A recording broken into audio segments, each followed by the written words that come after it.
Assalamualaikum warahmatullahi wabarakatuh. Ya Rabbi bil Mustafa balligh maqasidana waghfir lana ma qada ya wasi'al karami.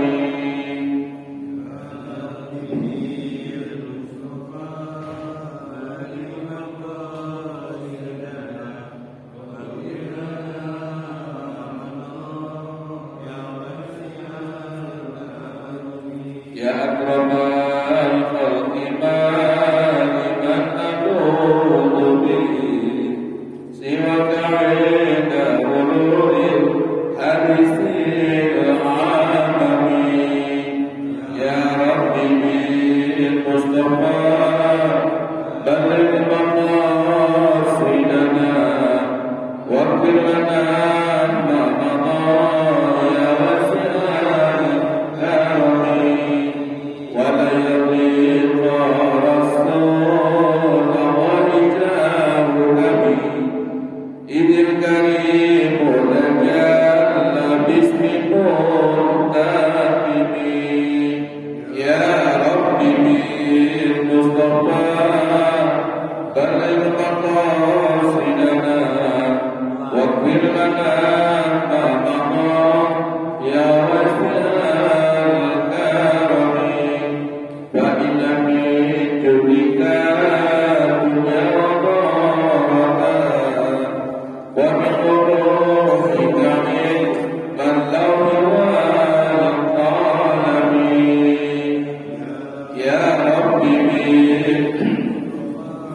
بلغ مقاصدنا واغفر لنا ما مضى يا واسع الكرم. يا نفس لا تقنطي من زلة عزما إن الكبائر في الغفران كالأمم. يا رب مصطفى بلغ مقاصدنا واغفر لنا ما مضى يا واسع الكرم. لعل رحمة ربي حين يسلمها تأتي على حسب الإسيان في القسم. يا ربي بالمصطفى بلغ مقاصدنا واغفر لنا ما مضى يا واسع الكرم. اللهم صل وسلم وبارك عليه وعلى آله.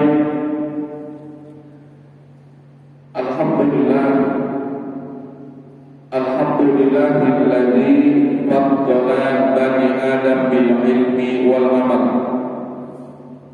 Wassalatu wassalamu ala sayyidina Muhammadin sayyidil arabi wal ajam wa ala alihi wa ashabihi ya nabi'il ulumi wal hikam. Amma ba'du. Faqad qala Allah ta'ala fi kitabihil aziz. A'udzu billahi minasy syaithanir rajim.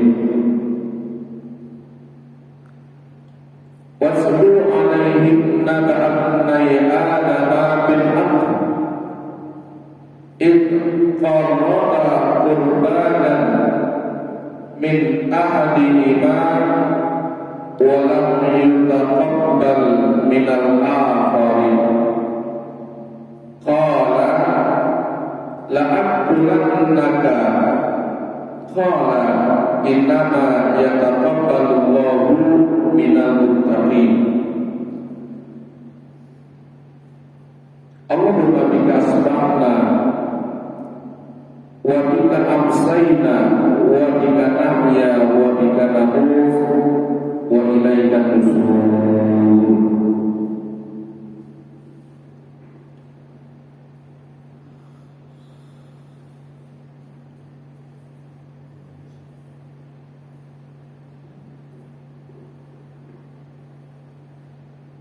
Yang kita hormati Ketua TKM Masjid,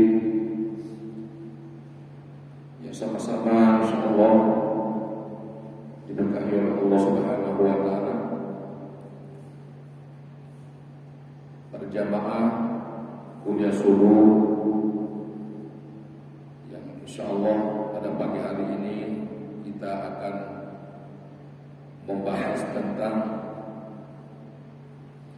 peristiwa kurban dari masa ke masa.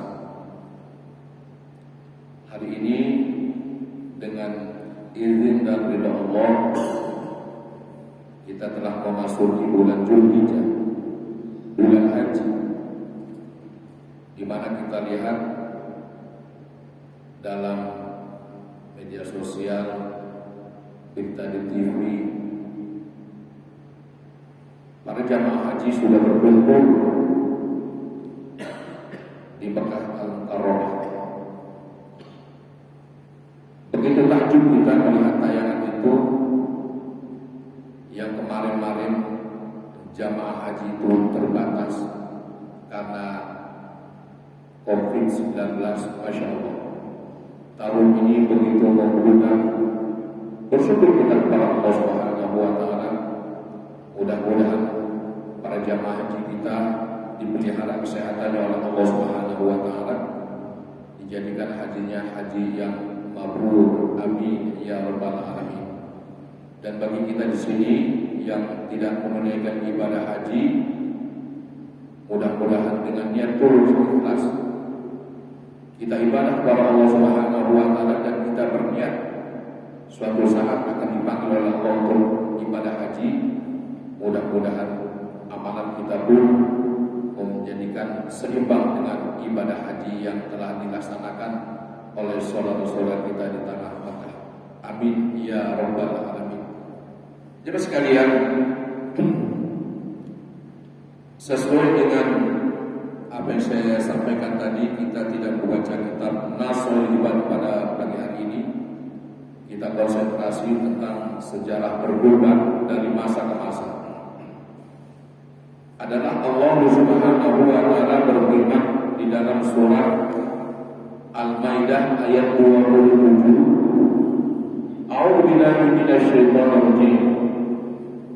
Waslu 'alaihim naba'atnai Adam bil haqq. Dan ceritakanlah, Allah berfirman kepada Nabi Muhammad, ya Muhammad, yang sebenarnya kepada mereka tentang kisah dua putra Nabi Adam. Iqtaraba qurbanan, ketika keduanya itu mempersembahkan kurban. Min ahadihima wa lam yutaqabbal min al-akhar. Salah seorang dari mereka berdua itu ambil diterima kurbannya, dan seorang lagi Qabil tidak diterima. Qala, dia Qabil berkata, la'atulannaka, sungguh aku pasti akan membunuhmu. Qala, berkata Habib, innama yataqabbalullahu minal muttaqin.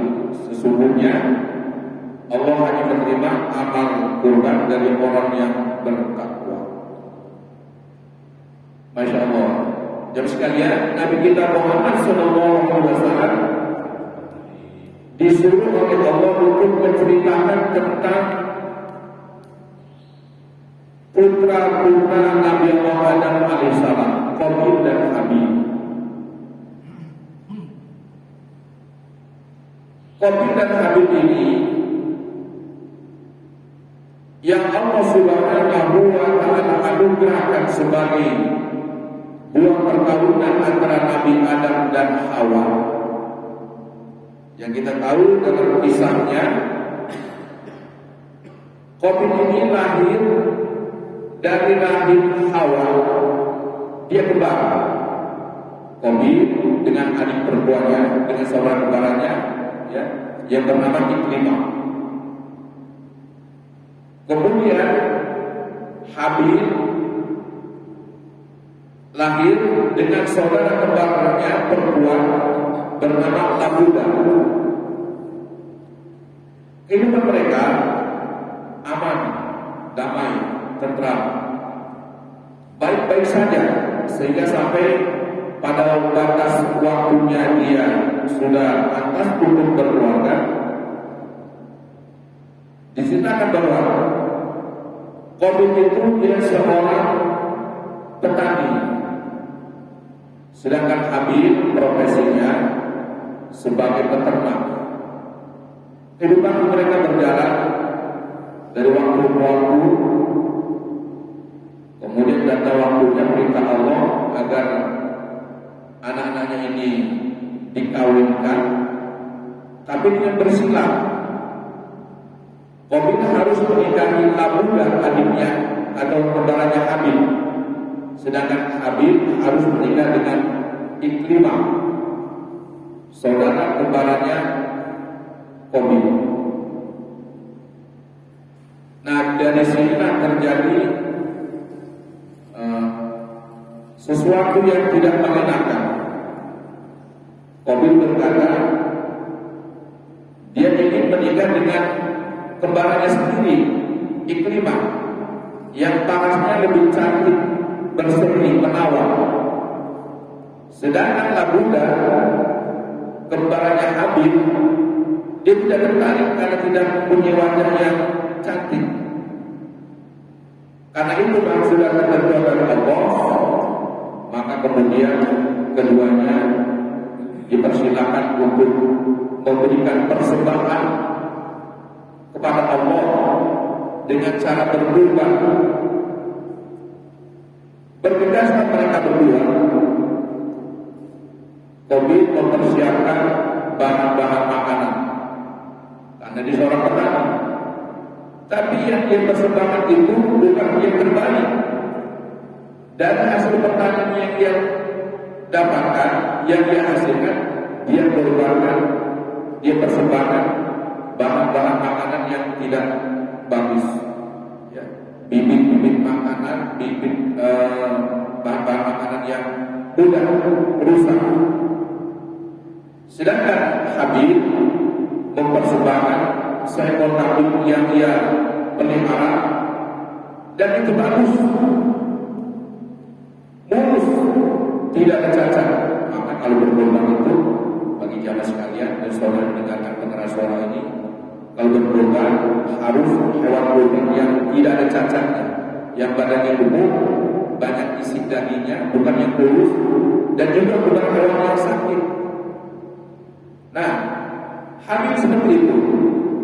Kemudian mereka sudah mempersembahkan, ditunggu beberapa hari. Ternyata yang diterima oleh Allah Subhanahu wa Ta'ala adalah hewan kurbannya Habil. Dan Habil berhak menikahi Ikrimah, kembarannya Qabil. Qabil menjadi marah, naik fitnah. Tadi ceritakan, qala la'aqulanna. Qabil tidak senang, maka dia berjanji, saya akan bunuh adik itu. Saat itulah terjadi pembunuhan pertama manusia antara Qabil dan Habil. Diambilnya batu besar, ditimpakan kepada kepala adiknya, ya. Habil tewas. Jadi sekalian, dalam buku kisah tentang Nabi Adam dan keturunannya, anak-anaknya pada waktu itu, setelah terjadi pembunuhan, setelah Habil dibunuh oleh Qabil, dulu pohon-pohon itu semua buahnya manis dan enak dimakan. Setelah terjadi pembunuhan itu, makan, kemudian pohon-pohon buahnya itu berubah. Ada yang manis, ada yang pahit, ada yang asam, ada yang kecil, ada yang mabok kalau dimakan. Seperti itu, dulu semuanya enak.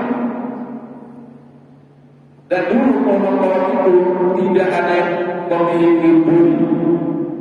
Setelah pembantaian atau pembunuhan Habib ini, maka pohon yang tidak berbulu kemudian ada pohon berbulu, seperti pohon ratu, pohon kapuk, ya.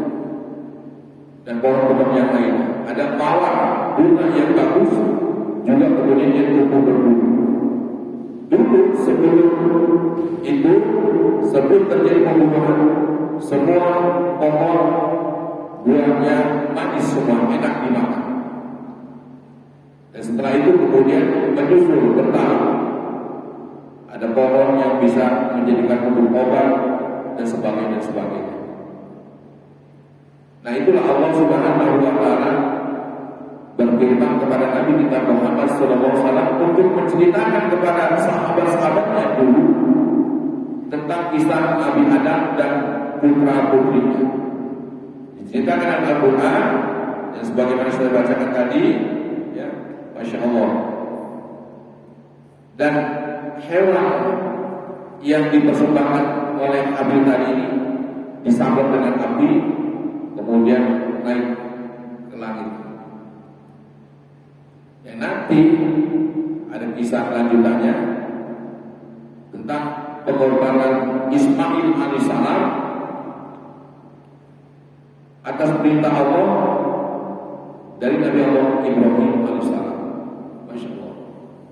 Jadi yang berkorban pertama sekali adalah dua putra Nabi Allah, Adam, Qabil dan Habil. Korbannya Qabil ini tidak diterima oleh Allah SWT karena dia mengorbankan hal-hal yang tidak bagus. Baik, bismillahirrahmanirrahim. Kita tahu Nabi Ibrahim alaihissalam yang sekalian, Nabi Ibrahim memiliki dua orang istri. Ini berkorban di zaman Nabi Allah Ibrahim alaihissalam. Tadi zaman Nabi Adam. Istri pertama Nabi Ibrahim alaihissalam namanya Sarah, atau orang kita bilang Siti Sarah. Istri kedua Nabi Allah Ibrahim Hajar, yang kita kenal nama Siti Hajar. Sarah nanti dalam kisahnya akan melahirkan seorang anak laki-laki bernama Ishak, Nabi Ishak. Sedangkan Siti Hajar melahirkan seorang anak laki-laki yang diberi nama Ismail alaihissalam, juga menjadi nabi. Ibu sekalian, ketika rumah tangga Nabi Allah Ibrahim dengan dua orang istrinya belum mempunyai anak, Nabi Ibrahim menunggu untuk mendapatkan pertolongan, namun Allah belum berkehendak. Kemudian pada suatu saat Nabi Ibrahim di Muqaddas itu Muqaddas, Baitul Maqdis, Palestina, ya. Di Muqaddas Nabi Ibrahim berdoa minta kepada Allah. Karena rumah tangganya lama, belum dapat anak, belum dapat pertolongan. Apa kata Nabi Ibrahim? Rabbi habli minas sholihin. Ya Allah, karuniakanlah saya anak yang saleh. Masya Allah. Kemudian lahirlah anak pertama dari seorang istri bernama Hajar, Siti Hajar. Nabi Ibrahim mendapatkan perintah oleh Allah Subhanahu wa taala agar Hajar ini diungsikan ke sebuah tempat yang sekarang kita kenal Makkah, ya. Padang gunung yang tandus, yang tidak ada pepohonan satupun. Di sanalah Nabi Ibrahim membawa Siti Hajar sebagai cikal bakal nantinya tumbuh kembang kota Makkah. perjalanan terus ketika Nabi Allah Ibrahim melihat senang anaknya sudah mulai besar, Ismail sedang manjak-manjaknya antara umur 7 sampai 13 tahun dalam kisahnya, datang perintah dari Allah Subhanahu wa taala. Waktu itu Nabi Ibrahim sedang berada di sebuah tempat. Nabi Ibrahim mimpi pada suatu malam disuruh anaknya Ismail sembelih. Ini yang dinamakan hari Tarwiyah. Mimpi malam pertama ini Nabi Ibrahim ragu-ragu, apakah benar ini dari Allah atau dari bola syaitan. Ragu Nabi Ibrahim, dalam keraguan malam berikutnya mimpi lagi. Mimpinya ini kemudian Nabi Ibrahim yakin ini dari Allah. Mimpinya sama, suara di dalam tidurnya menyuruh sembelih anaknya Ismail. Yakin Ibrahim ini dari Allah. Kemudian pada malam yang ketiganya mimpi lagi, maka terjadi turunnya hari Yahunah. Nah, jadi sekalian, mimpinya Nabi Ibrahim pada malam tanggal 8 bulan Dzulhijjah itu, maka kita disunahkan umat Islam untuk berpuasa pada hari Tarwiyah tanggal 8 bulan Dzulhijjah. Kemudian disunahkan lagi pada tanggal 9 Yaumul Arafah, disunahkan berpuasa. Jadi 2 hari berpuasa. Ini keterangannya baik ya, dari Nabi SAW. Maka mari ya, kita berpuasa, niat berpuasa pada hari Tarwiyah dan Arafah. Mudah-mudahan puasa ini sebagai salah satu jalan mendekatkan diri kita kepada Allah Subhanahu wa taala. Kita niatkan untuk ibadah kepada Allah Subhanahu wa taala. Terjadilah kemudian apa kata Allah Subhanahu wa taala, "Falamma balagha ma'usahya." Ketika anak itu cukup umur sambil berusaha bersama Ibrahim disuruh sembelih. Di dalam Al-Quran Allah Subhanahu wa taala berfirman, "Ya bunayya inni ara fil manam." Wahai anakku, sesungguhnya aku melihat dalam mimpi, "Ani azbahuka," aku menyembelihmu, kata Ibrahim AS. "Fanzur madza tara," maka pikirkanlah bagaimana pendapatmu. Masya Allah, Nabi Ibrahim mengajukan pertanyaan kepada anaknya pada hari itu ya, pada hari yang ke-10 itu tanggal bulan Dzulhijjah. Apa kata anaknya? Qala ya abatimah, wahai ayahku, kerjakan matur tahu apa yang Allah perintahkan kepadamu. Satajiduni insyaallah minas sabirin. Insyaallah ayah akan dapatkan aku sebagai orang yang sabar. Maka terjadilah kemudian di Yaumul Nahar itu Nabi Ismail akan disembelih oleh ayahnya. Karena Ismail itu orang yang sudah pasrah, ridha, ikhlas mendapatkan ketentuan dari Allah. Dan Nabi Ibrahim pun tidak ragu karena itu perintah Allah. Maka ketika pedangnya, pisaunya yang tajam sudah diletakkan di leher, ternyata tidak tebas, tidak putus. Namun Nabi Ibrahim ada batu situ, dicoba batu, batunya terbelah dengan pedang, dengan alat potong itu. Dicoba lagi, tapi tidak tegas, tidak putus, tidak lecet sedikit pun. Kisahnya cukup panjang. Kemudian turunlah malaikat Jibril. Kata Allah, "Kau ya Ibrahim telah membenarkan mimpi dan membuktikan kecintaan kepada Allah untuk menyembelih anaknya Ismail." Diganti Ismail dengan kambing yang besar didatangkan dari surga. Kambing tadi itu yang kurbannya Habil yang diterima oleh Allah Subhanahu wa taala. Maka terjadilah penyembelihan. Sebagaimana kita tahu dari sekalian, Nabi Ibrahim itu dulu sebelum terjadi perintah kurban kepadanya, Nabi Ibrahim itu gemar berkurban. Yang dipotong apa? Ada unta, sapi, kambing, banyak. Siapa saya mau silakan kambing.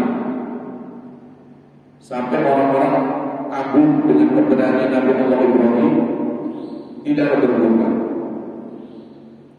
Bukan hanya manusia, malaikat-malaikat pun kagum keberanian Nabi Allah Ibrahim di dalam berkorban milik hartanya. Itu belum disuruh berkorban oleh Allah atas kemauan sendiri. Kemudian karena dia sifat basariahnya, sifat manusianya timbul, jangankan hewan-hewan kurban, anak pun kalau saya punya, saya akan korbankan di jalan Allah. Nah itu sejarahnya. Nah, kemudian kisah tadi itu ya, sudah dilaksanakan. Omongannya itu karena ini seorang nabi dicatat oleh Allah sebagai nazar yang wajib dilaksanakan. Maka itu terjadi sejarah berkorban.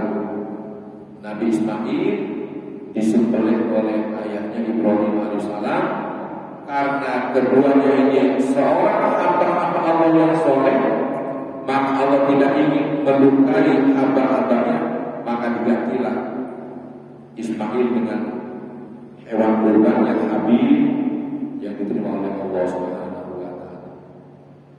Masya Allah. Jadi berkorban sudah ada sejak zaman Nabi Adam alaihissalam dan Nabi Allah Ibrahim dan Ismail alaihissalam.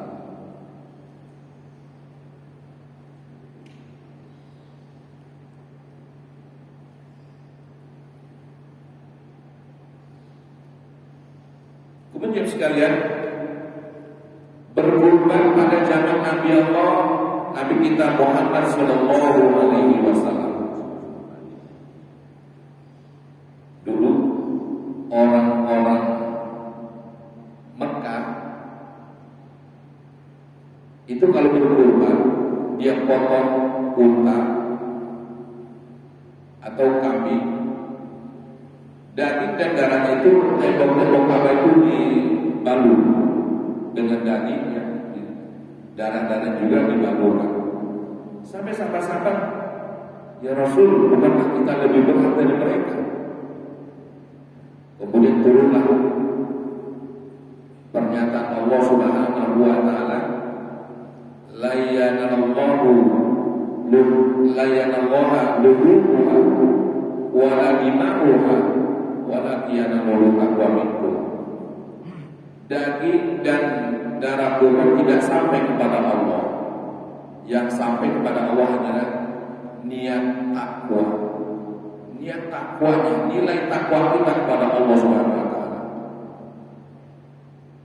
Jadi titiknya adalah setiap orang yang menyerahkan hewan kurban kepada panitia kurban, niatkan ikhlas karena Allah.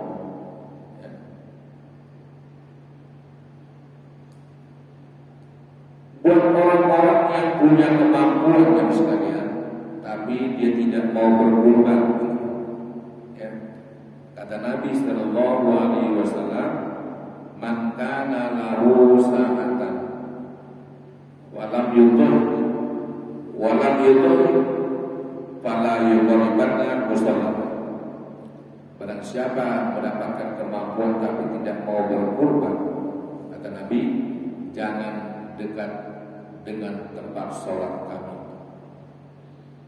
Kalau dalam hadis yang lain lebih sangat, Nabi katakan ada dua pilihan. Orang yang tidak mau berkorban, padahal dia mampu untuk membeli hewan kurban, falyakun Yahudiyan aw Nasraniyan, mati saja, mati sebagai orang Yahudi atau sebagai orang Nasrani. Masya Allah. Dua-duanya bukan pilihan, bukan mati yang enak. Milih sebagai Yahudi neraka, Nasrani apalagi. Kenapa? Karena orang Yahudi mengatakan Uzair anak Tuhan, anak Allah. Orang Nasrani mengatakan Isa anak Allah. Udah pasti. Nah itulah. Maka jadi sekalian, beruntung bagi saudara kalian yang tahun ini ada kemampuan untuk berkorbanlah. Ya. Karena kata Allah, Inna a'tainakal kautsar, sesungguhnya kami telah memberikan kepadamu nikmat yang banyak. Masya Allah, nikmat Allah banyak sekali buat kita.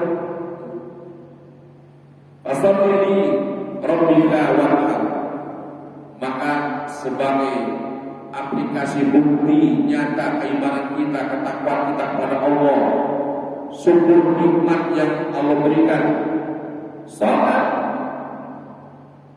dan berkorbanlah. Inna syani'aka huwal abtar, sesungguhnya orang yang membenci kepadamu dialah orang-orang yang terputus dari nikmat dan rahmatnya Allah Subhanahu wa ta'ala. Nah, jadi sekalian, kalau dalam ilmu fikih orang berkorban itu ada tiga hewan yang bisa dikorbankan. 4. Ada unta, sapi atau kerbau, domba atau kambing. Nah, kalau unta ini ya, harus sudah berumur 5 tahun mau naik ke 6 tahun. Ya, 5 tahun setengah lah. Usia 5 tahun setengah unta ini syarat untuk dikurban. Kemudian kalau kambing atau sapi mau masuk terus 3 tahun. Kalau kambing atau domba 1 tahun lebih, atau sudah berganti gigi katanya, kupak kalau orang Rawa bilang. Dan tidak boleh dikurbankan kayak tadi tuh kopi, dia berkorban dengan bahan-bahan yang tidak layak. Sama orang berkorban juga besok, jangan memberi hewan kurban yang badannya kurus, mana dagingnya, yang betul, yang sehat, yang bagus, yang tidak sakit dan tidak cacat, tidak patah tanduknya atau tidak patah kakinya atau tidak buntu ekor atau buntutnya. Nah ini jemaah sekalian, ya. Aturannya seperti itu. Nah, mudah-mudahan saudara-saudara kita yang mampu pada tahun ini untuk berkurban, biar mendaftarkan ke panitia kurban di Masjid Nurul Ikhwan ini, ya. Nah, biar nanti panitia bisa bekerja dan bisa mendistribusikan daging kurban ini kepada para mustahik, orang-orang yang memang mereka ini jarang sekali bertemu dengan makan daging, ya. Mudah-mudahan kuliah subuh pagi hari ini tentang berkurban dari masa ke masa membuka iman dan keimanan kita kepada Allah. Kalau kita mampu segera berkorban, ya. Amin ya rabbal alamin. Jamaah sekalian, ada mau bertanya tentang berkorban? Silakan sebelum ditutup dengan doa.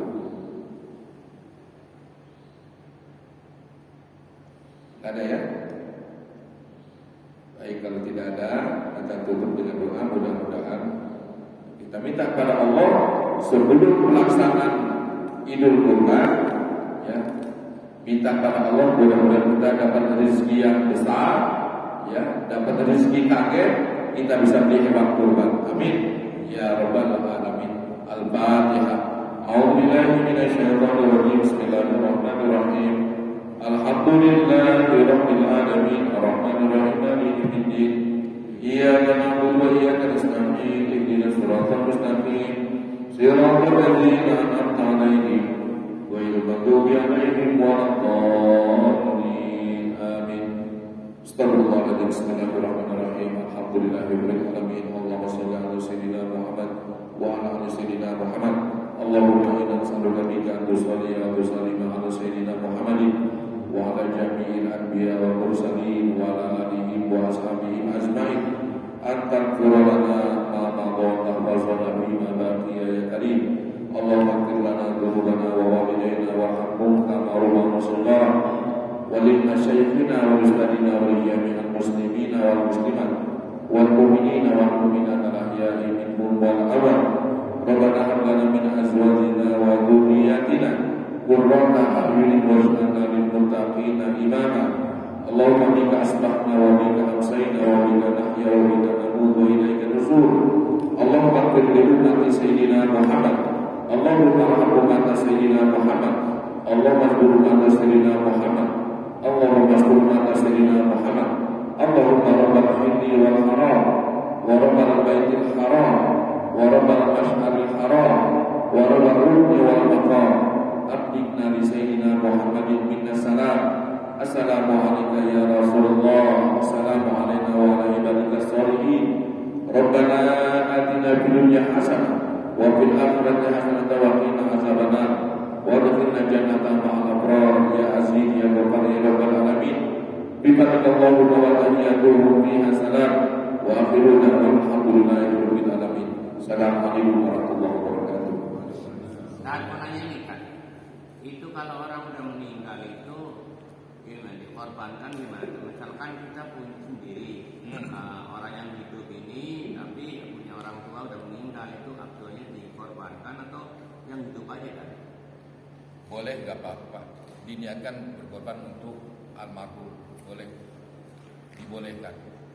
Enggak, tapi kan misalkan orang itu anaknya itu kan belum korban, yang masih hidup. Oh, anaknya.